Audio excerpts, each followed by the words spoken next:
Hey, what's up you guys? Today I decided to make a video on 5 mistakes of buying short-term rentals. 5 common mistakes that people make when they're buying real estate. I want to say the number one mistake is people do not include taxes when they're checking out the real estate, which can be crazy. Some places like Texas you get 0.2% each year in taxes. You're buying $1 million house in California, or you're buying a $500,000 in Texas. You're pretty much paying same taxes, which is nuts. Doesn't make any sense. Another thing I would say is you can buy a property for a certain price. That would not happen in California because taxes here are pretty much fixed. But in some other states you can get like a property for $300,000. It can go up in value, like meanwhile while you're in escrow, like $200,000 more. Technically it's really hard to happen, but it might happen. And then you will end up paying taxes 2 times that you were counting. That's really important to keep in mind. Another thing I would advise to understand that insurance you would have to have for short-term rentals is different from the normal insurance. Most of the time it can be 2 times, 3 times even higher, especially in the Florida area. It can be higher like 3 or 4 or 5 times. So you better be prepared for that. Another misconception people are having, and this is number 3, is location saturation. Say like some markets, people I hear this a lot, like I've heard the market is saturated.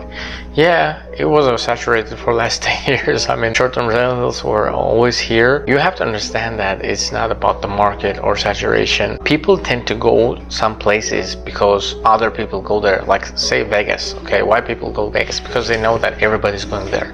It's kind of a trend. That's not the reason to buy, definitely. Number 4, and I would say that this is a beginner's mistake, number 1, is that people get emotional when they're buying the real estate. For instance, I try to go to the neighborhoods that's surrounded by best neighborhoods, but those neighborhoods are not the best neighborhoods. In my experience, I think there's a specific word for that. Excuse me for my English, it's my second language. And gentrification, I think that's what they call it. People from the rich neighborhoods start to buy the houses in lower class neighborhoods, pretty much pump up the price, the level of the living and everything else. Definitely go for those markets. Don't buy the most expensive market because you will have lots of competition. You know, it will be really hard to outbid, especially if you're the new guy. Try to go to the lower markets first and make your way up to the luxury markets. Do not have emotional attachment for the house that you're buying, because you're going to rent it. It's different kind of thing is going to happen to it, and if you're emotionally attached to it, it's going to be really hard for you to do any business with that house. If you're looking in the neighborhoods for the short-term rentals or any kind of rentals, keep in mind that number 1 priority is to have the best rent. It's not to have a nice house, nice neighborhood, you know, safe place and etc. Number 1 priority is to make the money on your house. Number 5 reason people make is they do not do their calculations. It's weird, but I've seen this happen a lot. People just find the house, hey, this is a cheap house, let's buy it, it's going to make money. It's not the case. Not every cheap house makes money, especially in current market with the current interest rates. So you have to be really careful, make sure the number makes sense, and only then you can pull the trigger.